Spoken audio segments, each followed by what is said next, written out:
Baby's home. The door closes, and it's just you and your partner and this tiny new life. And here's the part that nobody tells you. The hardest part isn't the nappies, it's the constant decision making on no sleep, while your partner is recovering and the baby is crying like you've personally betrayed them. If you're thinking, why does nothing I do work? Good, because that means you're in it. In this episode, I'm giving you the practical survival playbook for the first few weeks. The stuff that actually stops you spiraling. Sleep and settling, feeding and confidence, the why is she crying problem, and how you support your partner without turning into a cold, burnt out robot. And I'll give you one simple system that makes the chaos feel manageable. You're not just expecting a baby, you're becoming a father, and there's a difference. Most men don't realise this until it's too late.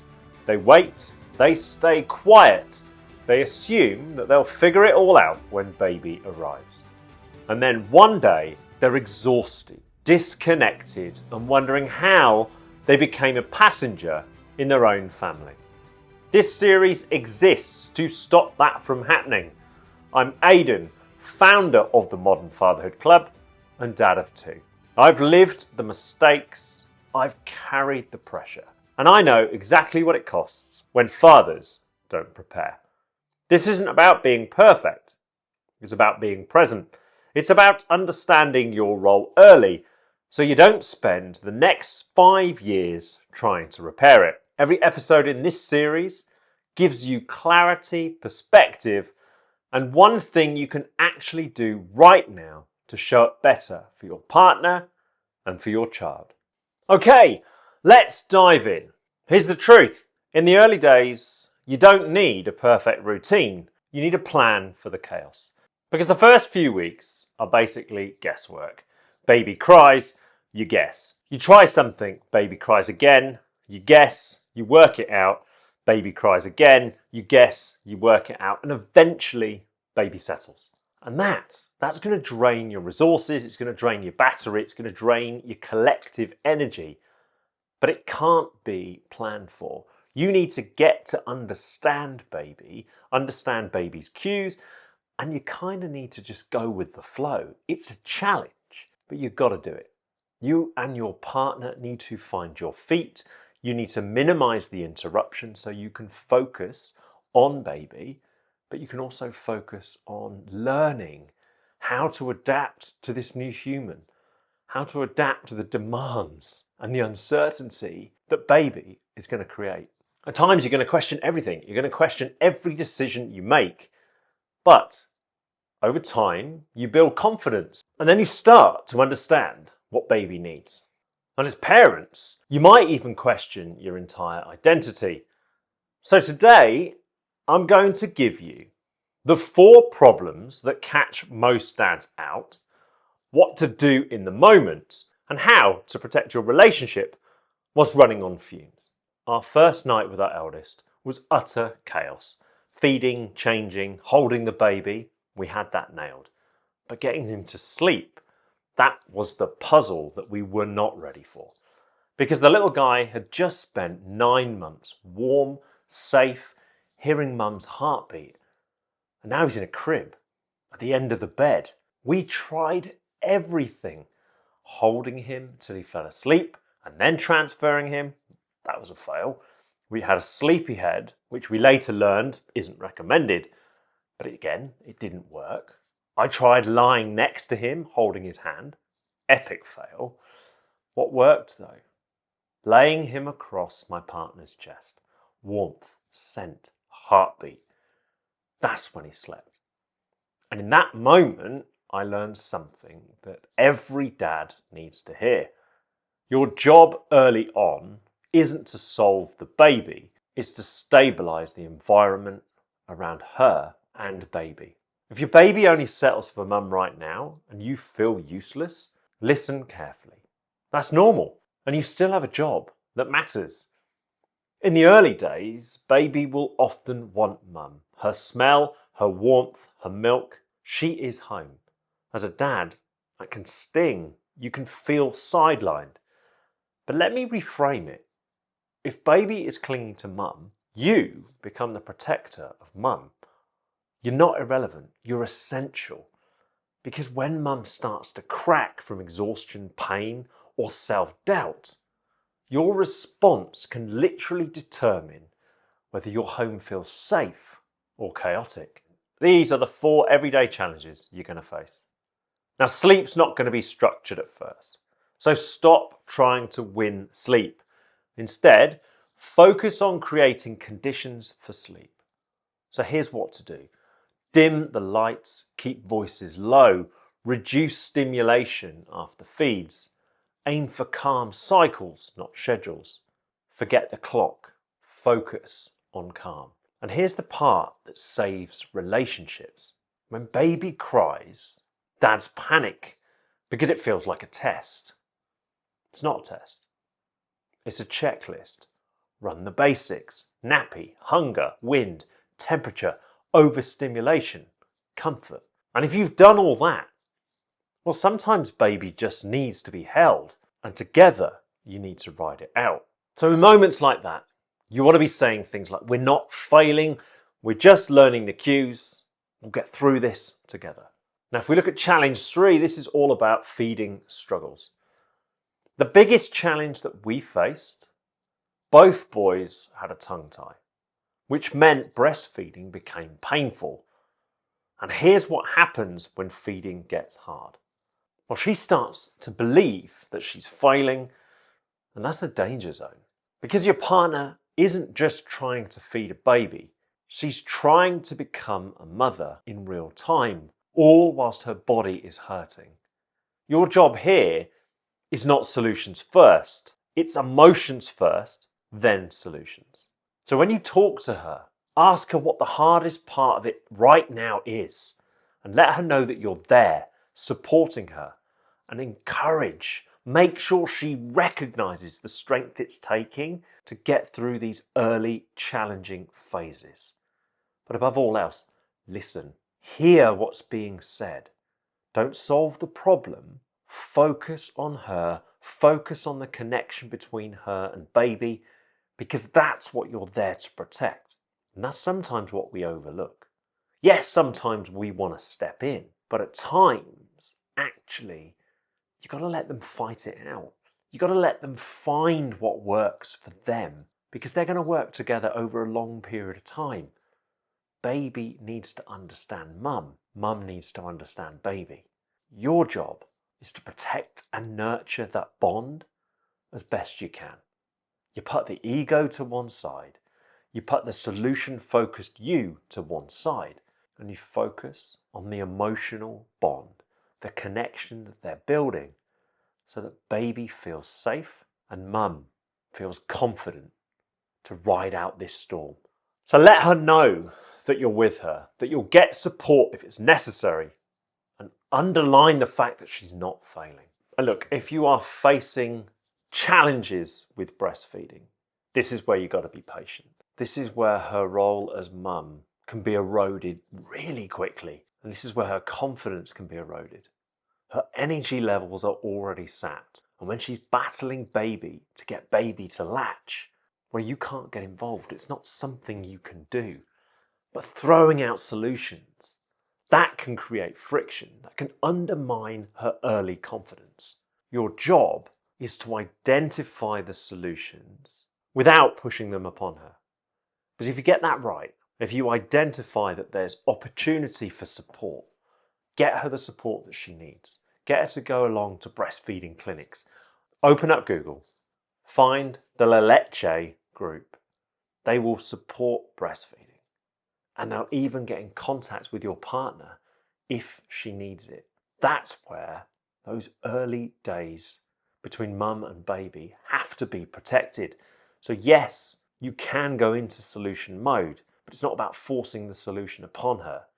It's about giving her options. It's about protecting the sacred bond between her and baby and helping them overcome those early challenges.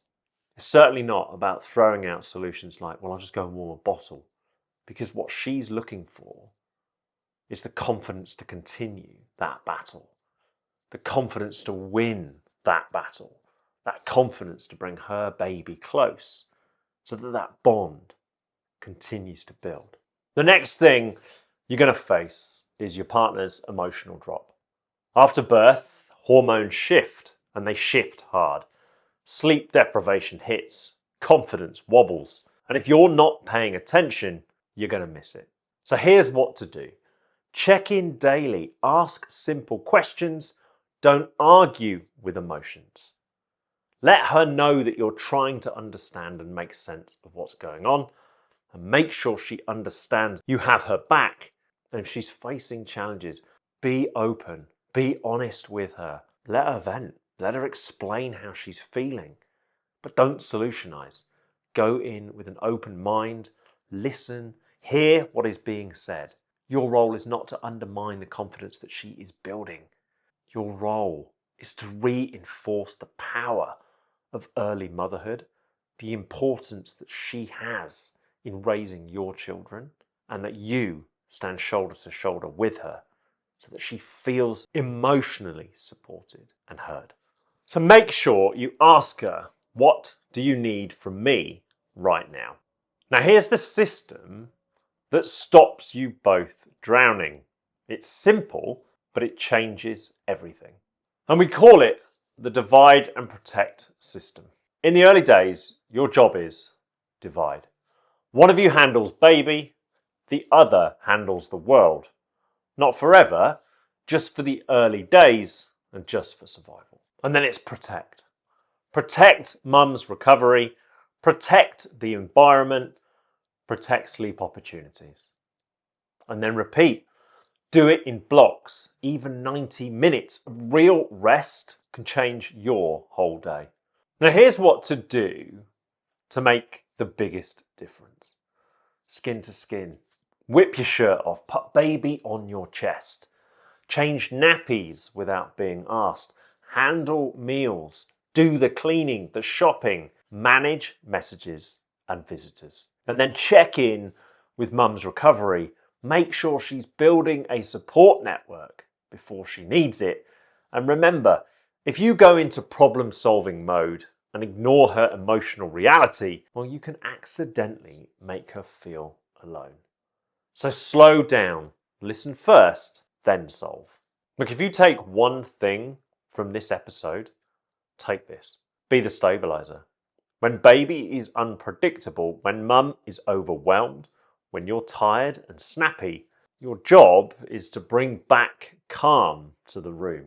Not by being perfect, but by being present.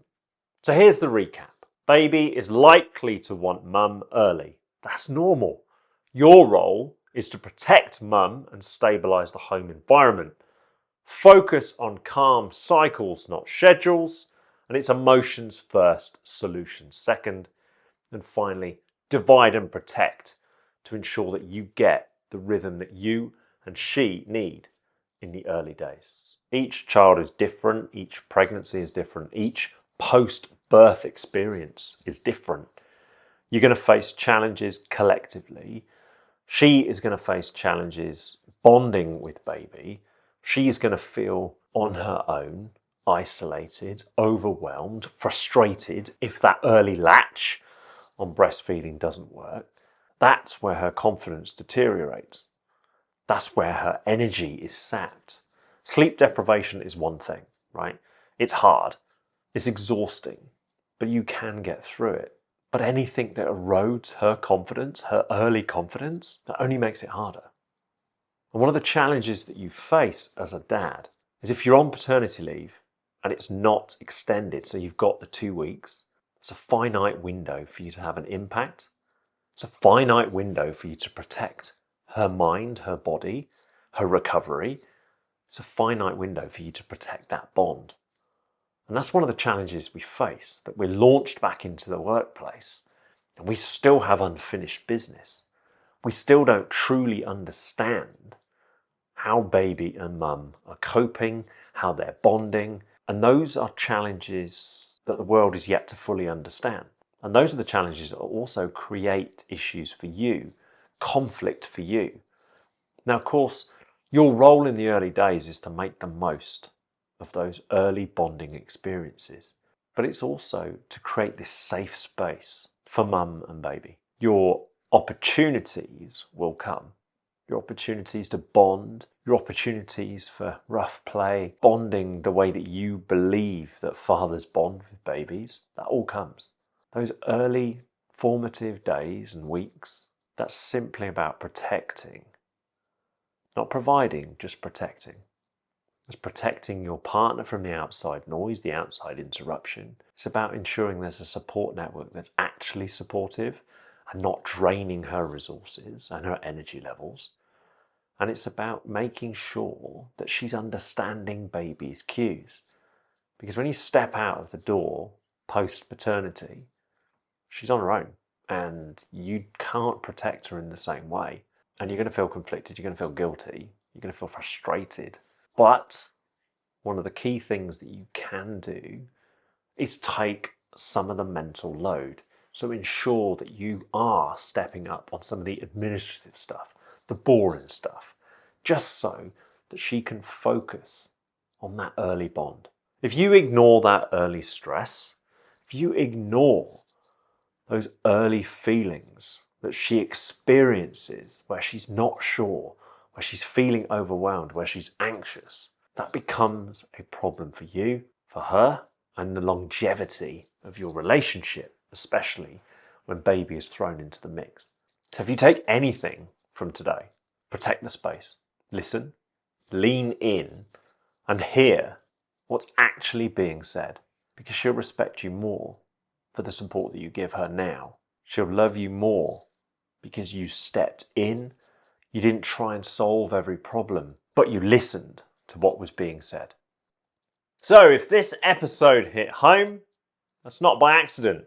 Fatherhood has a way of surfacing the things we've been avoiding: pressure, fear, expectation, identity. The difference between dads who grow into the role and dads who burn out under it, well, it's support and awareness. So if you want ongoing support and advice, you can join the Modern Fatherhood Club at themodernfatherhoodclub.com. It's a space for men who want to grow, reflect, and stay accountable without judgment. If you're watching on YouTube, subscribe. If you're listening on podcast platforms, follow the show. It helps us reach more dads who need it. And if you know another father who would benefit from this, please share it. Finally, drop a comment and tell me what's been the hardest everyday challenge for you so far. Please remember, be the stabilizer, because presence beats perfection. Thank you for listening, and I'll see you in the next episode.